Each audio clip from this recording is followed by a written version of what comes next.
It's showtime, folks. Enjoy the show. Good morning. Good morning. Happy Saturday, Steve. Hey, happy Saturday, Andy. It's like the Arizona edition of SatMat. Absolutely. That's exactly what it is. It's always fun. The sun is out. It's a clear blue sky out here. A little chilly, but yeah, great talking to you this morning. Yes, it's always nice having my coffee, sitting down, chatting movies. How's your movie life been this past week? Yeah, well, I was out of town for work, and actually I was out in LA and got a chance to visit my brother briefly. And it was Wednesday, and he's like, "Well, hey, what do you think? Maybe a midnight screening of Annihilation?" I'm like, "Midnight Wednesday?" He's like, "Well, technically it comes out Thursday, so Wednesday, midnight is Thursday." I was like, it's just ridiculous. That's so strange. Because it's like movies are supposed to come out Friday. No, they're coming out on Thursdays. Well, now really Wednesday night. So pretty soon it's going to be like, hey, the movie opens this Friday. Want to go see it on Tuesday afternoon? That's so funny. It's looking at all the movies from the past as I'm like finding all the box office information. I do find a lot of movies open just strange days of the week. I'm like, God, maybe it was a thing. And this Friday thing is something that started, I don't know, like the 70s or something.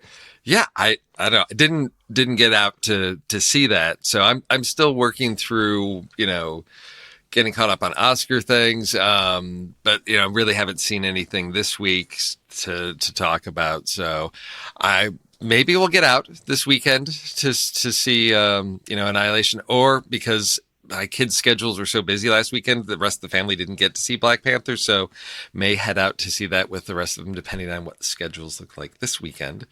Nice.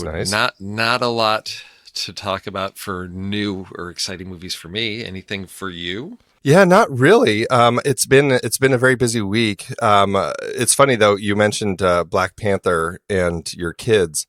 I can't remember which Marvel movie it was. It wasn't Ragnarok. It was something before that where I took the kids to it, and my daughter, who, she's older and she's starting to realize that there's kind of a connection between these things. She asked some questions about something that happened in one of these Marvel movies. I'm like, oh, that's a reference to this thing that happened a while ago in one of the other movies. And she's like, how many are there? And why haven't you shown them all to us? Oh no. So now I'm like, oh, okay. So they didn't go see Ragnarok with me. They didn't see Black Panther with me because my daughter's at this point now where she's just like, unless she sees like the whole thing, she feels like she's missing something. And I'm like, oh, that's like 18 movies I have to sit with you and watch now. So you go back. Then you start. Do you start with the Hulk? Yeah, I think it's Iron Man and then the Incredible Hulk. Yeah. So you got to go way back to. Wow. Okay. Well, yeah. See you on the other side of that one. Yeah, right. It's going to be a couple years. We'll be well into the third version or third. No, that's a summer binge. You just knock out a couple a day. Well, and that's funny. My wife was the same way about the X-Men movies at first, because she was like, well, wait a second, there's like, are there some like comic books I should read? Before like she was Japanese, getting and I was like, into it.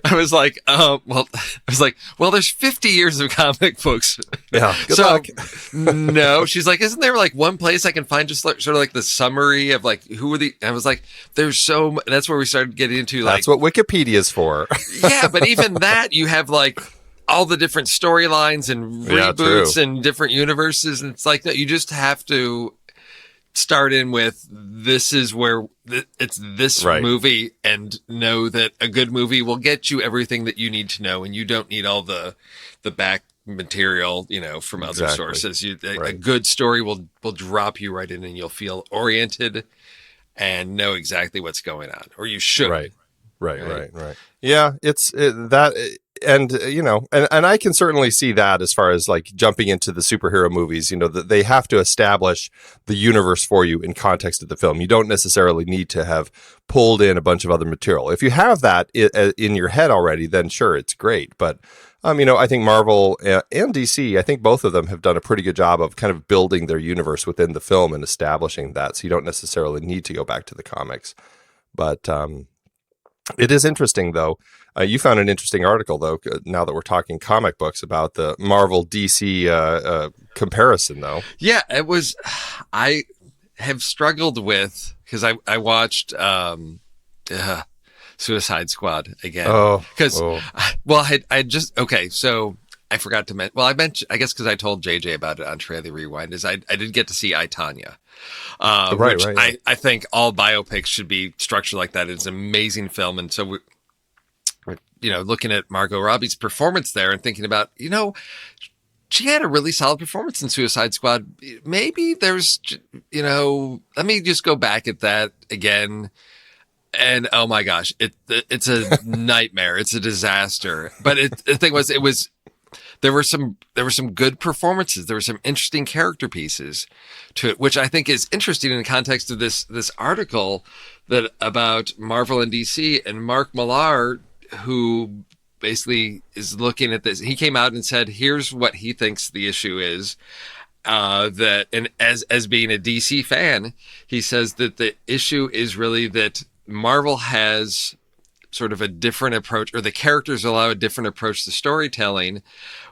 It's about the characters, whereas DC, it's really the identity is about their superpower, and Marvel is about the personality. So Matt Murdock and Peter Parker and X-Men, you have these interesting characters that you can tell these stories around. Whereas I think that's what we've seen with DC, is like struggling. How do you get into these characters?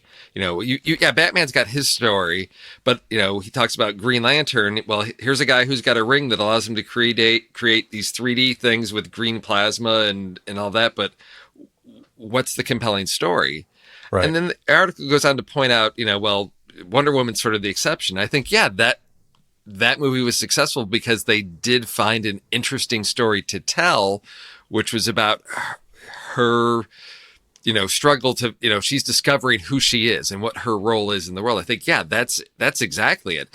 Justice League was just, you had a villain and you had people that came together, but you didn't have the interesting personal connection. And I think that's something we've discussed in a lot of our, film board discussions about the Marvel movies, is they find different genres. They find a good story to tell with these characters.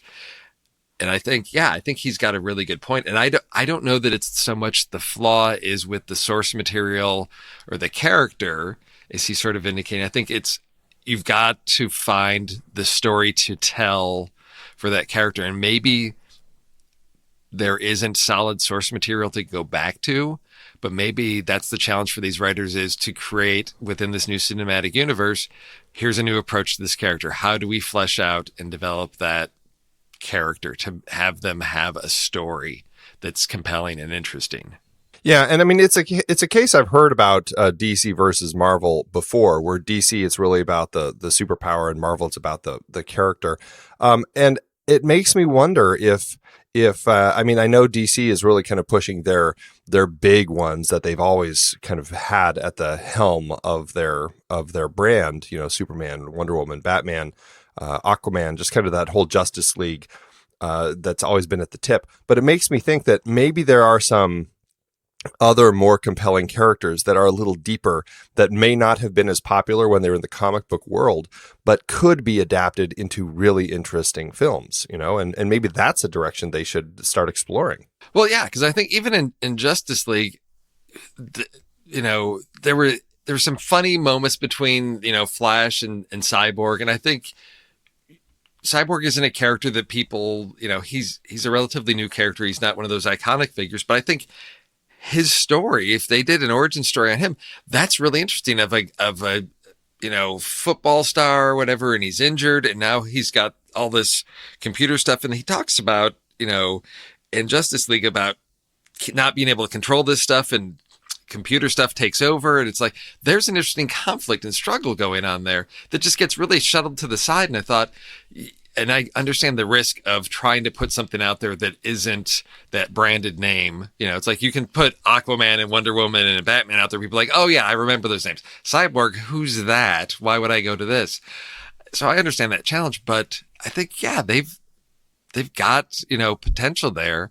It's just being willing to take the risk. I mean, with Flash, they've got the TV series, I mean, I think they've found their inroads with. I think Marvel has found how to do that on TV with Flash and Arrow, and even back with Smallville. They found a way to have interesting stories with these characters. It's just how to translate that, I guess, into a more condensed 2-hour story versus longer arcs in a TV series.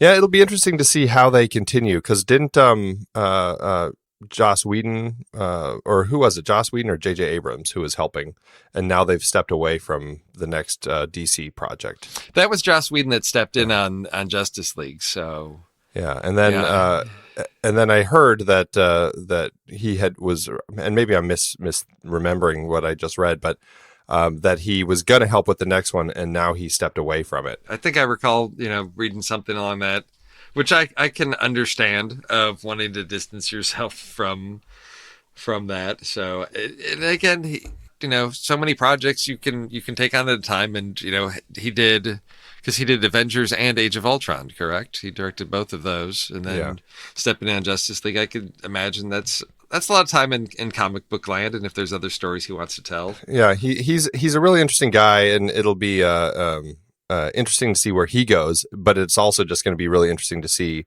where it leaves DC and kind of what they end up doing with their next film.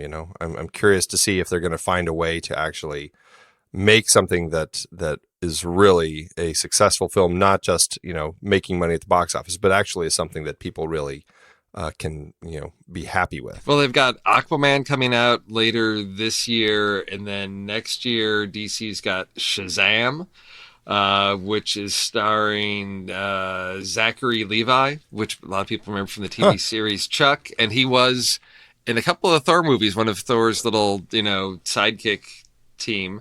And some people may think of him as the romantic guy in Tangled. Oh yeah. Oh, that's right. I forgot about that. Yeah. And so that's coming out next year. So we'll see. Maybe they hit their stride. Maybe sometime down the road, your daughter will be watching 18 DC movies to get caught up on. Well, she can do that one on her own. Well, but regardless, I mean, Marvel has certainly proved their strength at the box office with Black Panther. I mean, right now it's looking to become the fourth film to deliver a $100 million take at the box office for its second weekend. It's quite a chunk of change that's looking to rake in. I think that would be behind Star Wars: The Force Awakens, Jurassic World, and what was the other one? Was it The Avengers? Yeah, that made that much in its second week.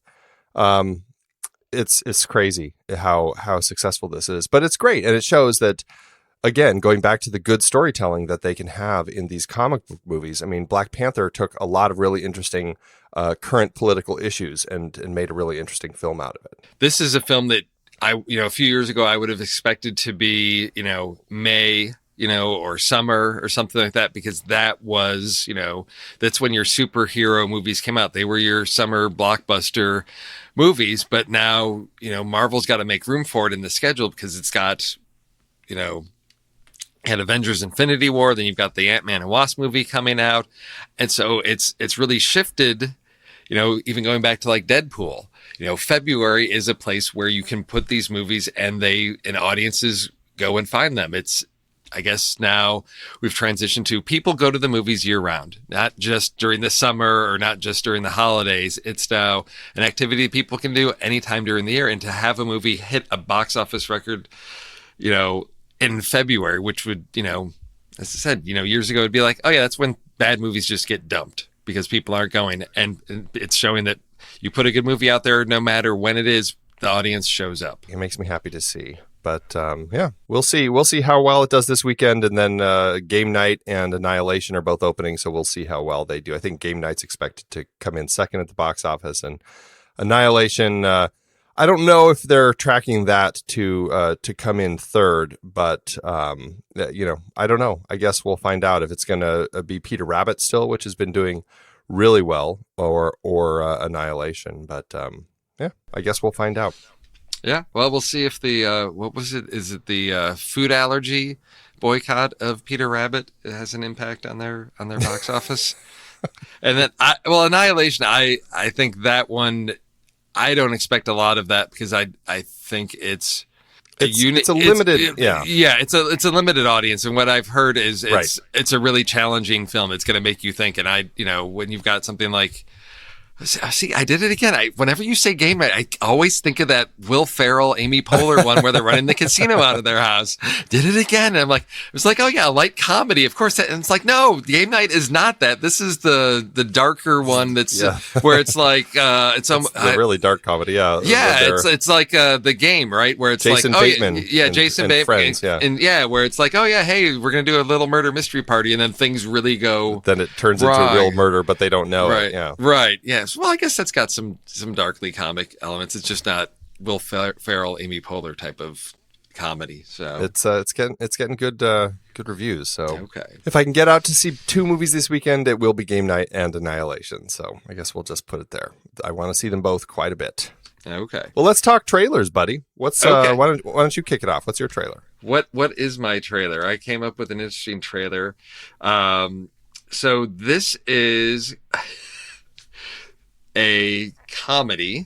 This is called Birthmarked. It comes out March 30th, and this is a story of 2 scientists that sort of take on the nature versus nurture challenge by deciding to raise their child and 2 other young infants they adopt, contrary to their sort of family history. So as scientists, they're going to raise their child as an artist, and they find 2 other children, and one that they're going to raise, the girl they're going to raise to be very smart because apparently her family are not that bright, and then there's the other family that's very angry and violent. They're going to raise that child as a pacifist, and it just looks like so much fun, and I think appeals to me because of being a parent, of your best intentions and how things can go horribly wrong and backfire, and you question your choices as a parent.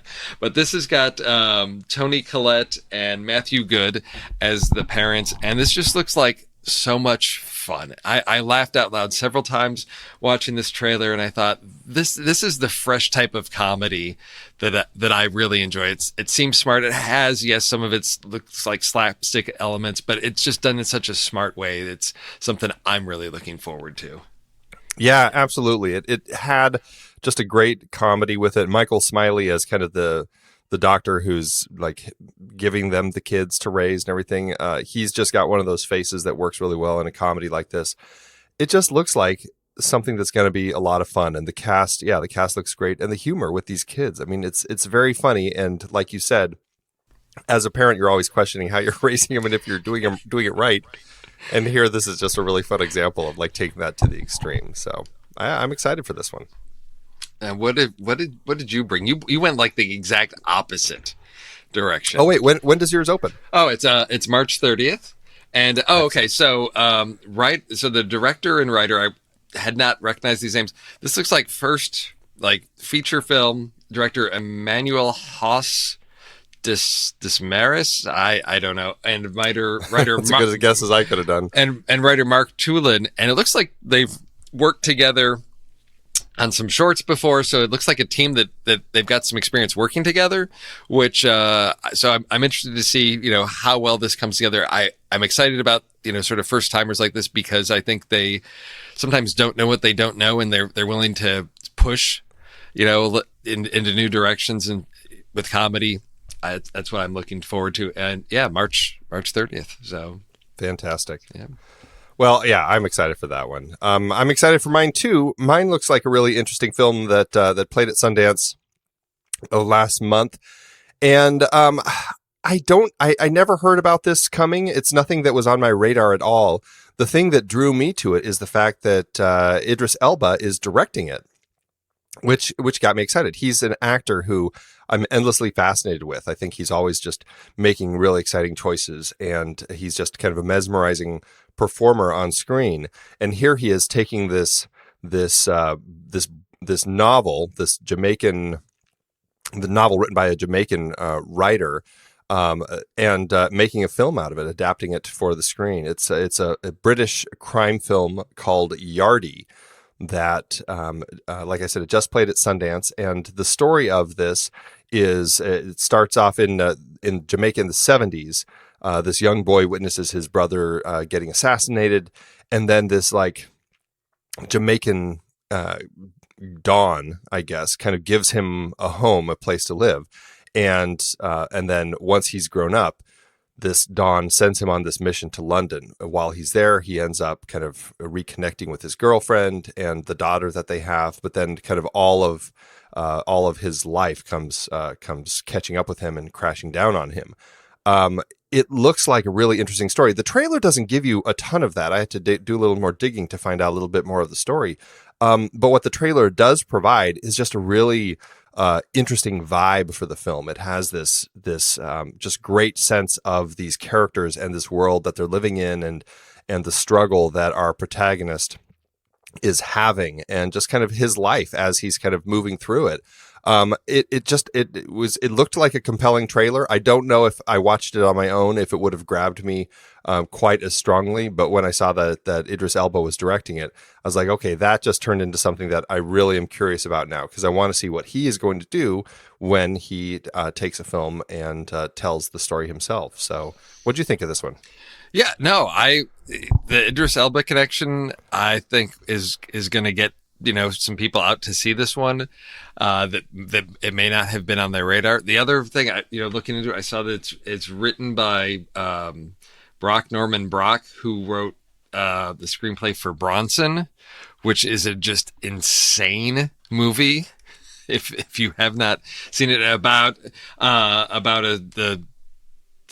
don't know if he's a serial killer, but just this insane, criminal in England, and Tom Hardy it's just the most bizarre film ever. So somebody that, tackles darker material, and there's an aspect to this that, and the story of, it's hard to get the whole sense of the story from the trailer, but there's some of the dialogue is like, it seems like there's two characters, and one's like choosing what he says, you chose the path of grace and I choose the path of darkness, or something like that. So it seems like we've got some dynamics between, characters and the path that they've chosen for their life.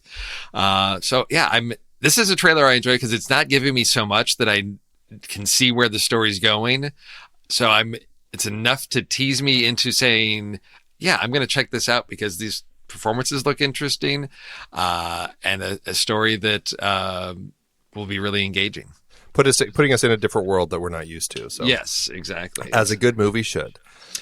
Yeah, well, with this, I don't have any release dates. It's still kind of in the festival circuit. Like I said, it played at Sundance last month. It just played at the Berlin International Film Festival, I think last week or maybe the week before.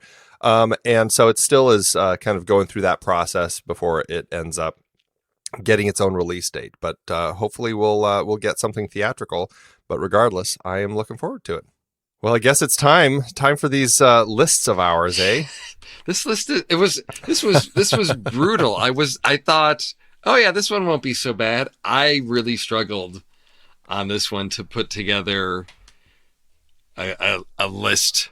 I thought, oh yeah, there's lots of films that fall in this category of what was it? It's like young actor or young performers, young people aspiring to greatness on the stage or screen. Yes, exactly. So I have a few backups, but I am anticipating lots of overlap. But you guys often surprise me with what you find.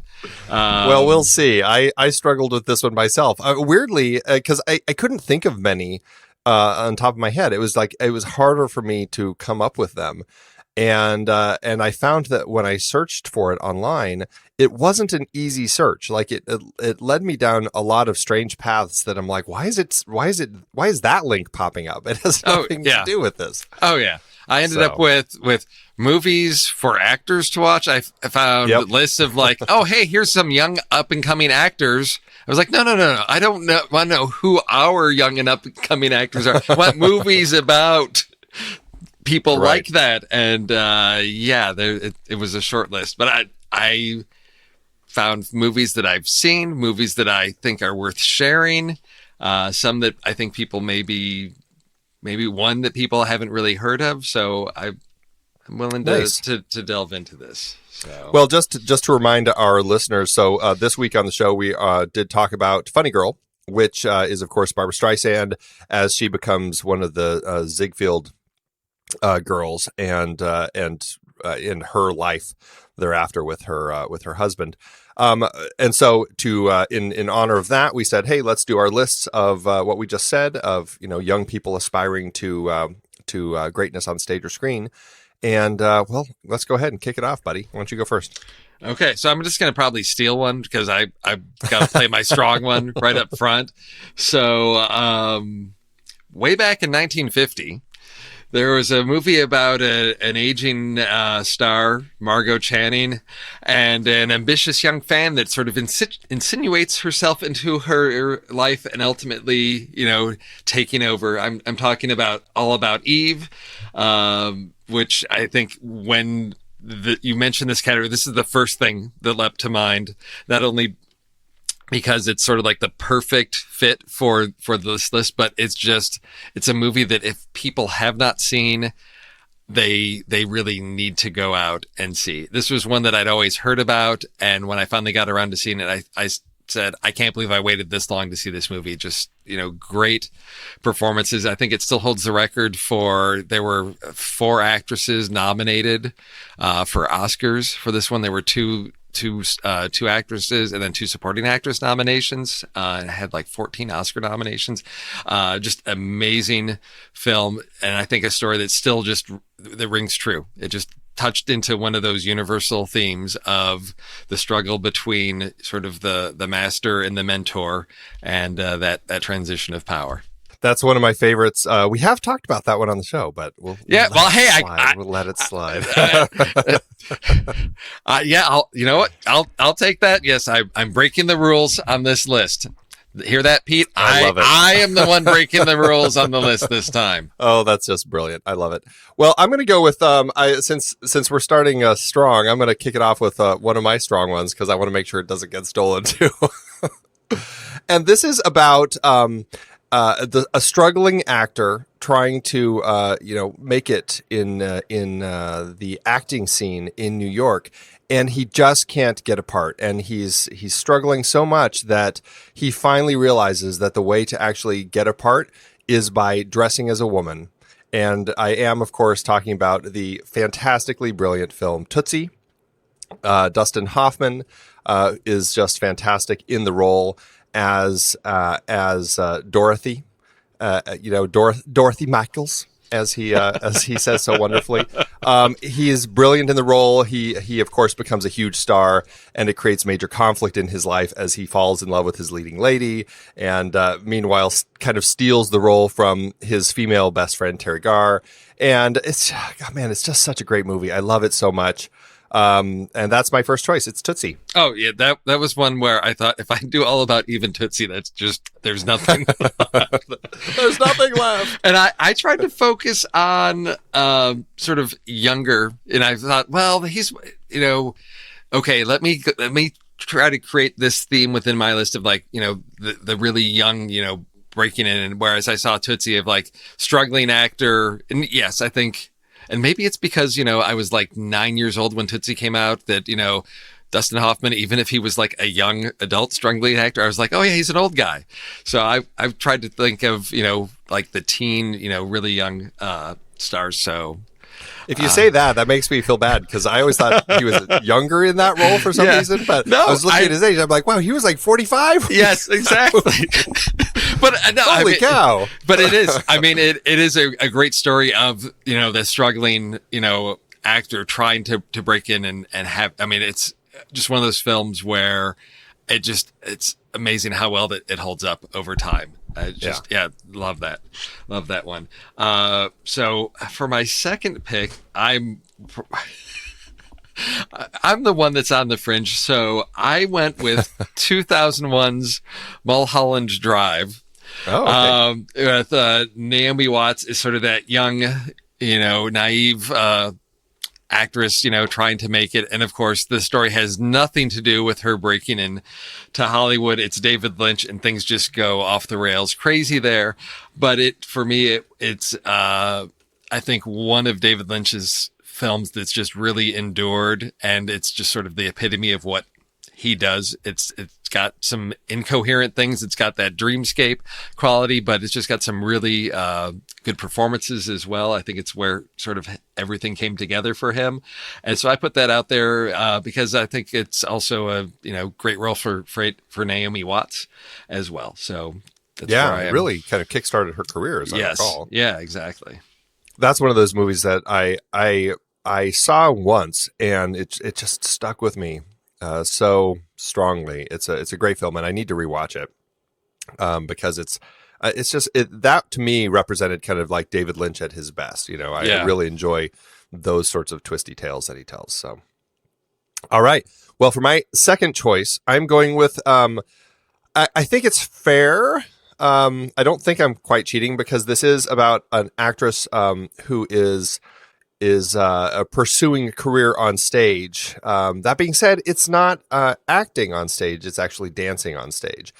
And it is Darren Aronofsky's 2010 psychological horror film Black Swan, in which the fantastic Natalie Portman is struggling to find the place within herself, kind of the dark place within herself, to really be able to take this lead role in Swan Lake, where she is this transformation into this darker character.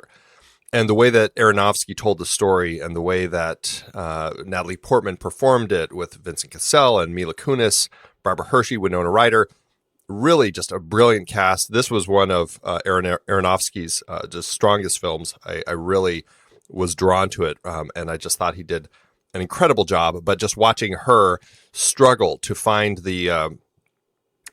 what she needed inside to actually kind of become this role was really kind of horrifying, leading to what I thought was just one of the most brilliant end moments of a film. It really took me. And so I think it kind of is cheating a little bit, but it is my second choice because I think it kind of works also, and that's Black Swan. No, I think, the whole, struggle of the artist trying to break in, to reach a little higher for that, and what that can do to a person, that transformation. No, I think that fits. I struggle with Aronofsky's films. I'm not a huge fan. I have issues with some of his things, but I think there were some really great performances in this one that are definitely make it, especially Natalie Portman. Just, she's just amazing. All right. So this is one that's, I think, maybe off people's radar, but it's a little bit on the other side of the story, because this is a story of a film star that is coming face to face with an uncomfortable reflection of herself while starring in a revival of the play that launched her career. So we've got an actress who had a career-defining moment as a young actress and is now asked to perform in a revival as now the older woman, and have that young star come in to play the role that she sees as defining who she was. And so I'm talking about 2014's Clouds of Sils Maria, with Juliette Binoche and Kristen Stewart and Chloe Moretz. And this is, I'd heard about it and it just kept showing up on lists and discussions. And so I sat down and watched it, and there are just some great performances. For people that don't like Twilight Kristen Stewart, this is a different side of her altogether, with Juliette Binoche and their relationship. Kristen Stewart's her assistant, and just to see that transformation of an aging star having to let go and redefine themselves, particularly when you see from her perspective this young starlet stepping into her is not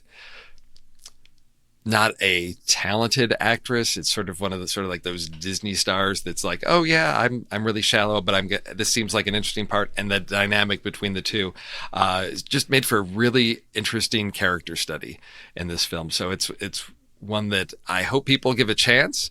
It's rather talky. A lot of scenes of just sitting around talking, but if you're up for that, I think it's a very rewarding watch. It's been a movie that I've heard a lot of positive things about. I hear the performances are great. I've always heard how just interesting of a story that it was. I never ended up checking it out. I saw it pop up a few times as I was searching around the internet. And I'm like, oh man, that's one I wish I could say. And there are a number of these that I've found, but I'm just like, I haven't watched them yet. So, but that's definitely one that's on my radar. So I'll have to get it added to my queue so I can check it out. Well, for my final one, I've been debating in my head if I should go with one that I think perfectly fits the bill, but I'm not as excited about, or one that I think is cheating a little bit, but I'm much more excited about. Go with the excitement. Go with the excitement. Cheating, okay. Come on. Well, it's just such an obvious choice anyway. Okay. My last one is too obvious if I went with the obvious choice.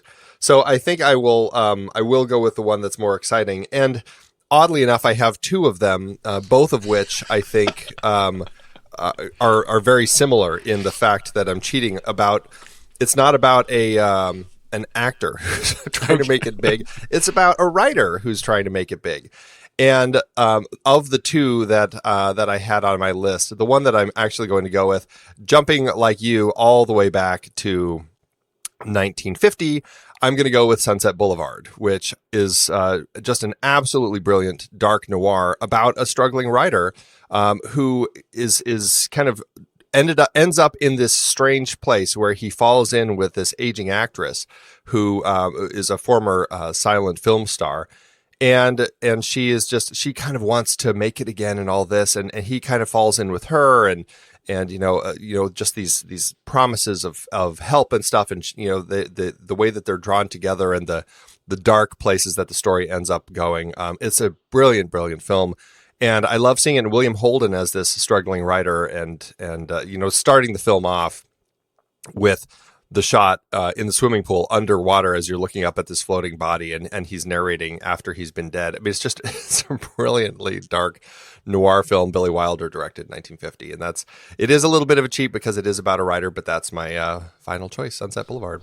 You can always cheat to get Sunset Boulevard on the list. It's just that's another one that I had heard about for so long, and then when I finally got around to watching it, was just like kicking myself that I'd spent so much of my life not having this part of my film viewing experience. It's just a amazing film. What was your more obvious pick? Well, the other writer story that I was going to do was Moulin Rouge, which is about a writer writing for theater. Yeah. And then the obvious pick was La La Land because that just seemed like so obvious. It was so recent. Yeah. It wasn't my favorite film, and so I was like, it's so obvious, but I didn't want to go there. So yeah, for me, I thought the obvious one was going to be Little Miss Sunshine. Oh yeah, that would have been a great one. Yeah. So I didn't even think about that. So it is total. That would have been great. So yeah, but it was one where I was like, okay, I'll just keep that up because I know I'm stealing All About Eve from Andy. I'll let him have Little Miss Sunshine because I figured that would be on there. Excellent. As well. But no, I think we came up with some really good lists. I think this is always fun to find some things to add to your queue if you haven't heard of them before, or just sometimes a reminder of great films that it's time to sit down and watch again. Well, so what are we going to do for next week? We've got we're doing our jumping back into Catherine Bigelow and her films. We're going to be talking about Near Dark, which is her kind of vampire take on the vampire movies. It's a little bit of I don't want to call it a Western, but it definitely kind of has a cowboy leading character and stuff.